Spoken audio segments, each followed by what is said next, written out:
Otvorili smo novo prodajno mjesto u Prelogu. Mi smo na tržištu od 1997. godine. Isključivo smo orijentirani, kao što vidite, na mobitele, na televizore, kompletno opremu što se tiče servisa i ostalih potrepština za kućnu upotrebu. Imamo, kao što vidite, veliki izbor dodatne opreme za mobitele, laptope, kućanske aparate Grundig, televizore marke Grundig, mobitele svih brendova. Povodom otvorenja u Prelogu nudimo dodatne popuste, na sve mobitele koji su inako po sniženim cijenama. Nudimo dodatni 10% popusta.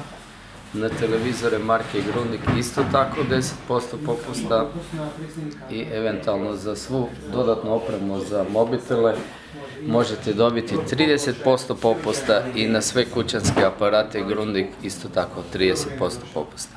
Radno vrijeme nam je svaki dan od ponedjeljka do petka od 8 do 19, subotom radimo od 8 do 13 sati. Način plaćanja, imamo sve načine plaćanja, do 24 rata, svih bankarskih kuća, a za gotovino ili jednokratno plaćanje dajemo dodatne popuste. Osim poslovnica ovdje u Prelogu, također gdje vas se može posjetiti? Možete nas posjetiti na dvije lokacije u Čakovcu, imamo Nikole Pavića 4, tamo nam je sjedište firme, imamo Tele2 centar u centru grada, Kralja Tomislava, imamo u Varaždinu poslovnicu, u Zagrebačkoj, u Ivancu isto tako. I to su naše lokacije, trenutno se nalazimo na 5 lokacija. Bilo bi nam drago da nas posjetite, ako i nemamo neki popust, stvorit ćemo ga. Svima našim kupcima čestitam sretan Božić i Novu godinu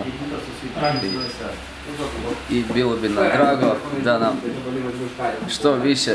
što više posjetite i da zajedno surađujemo što duže.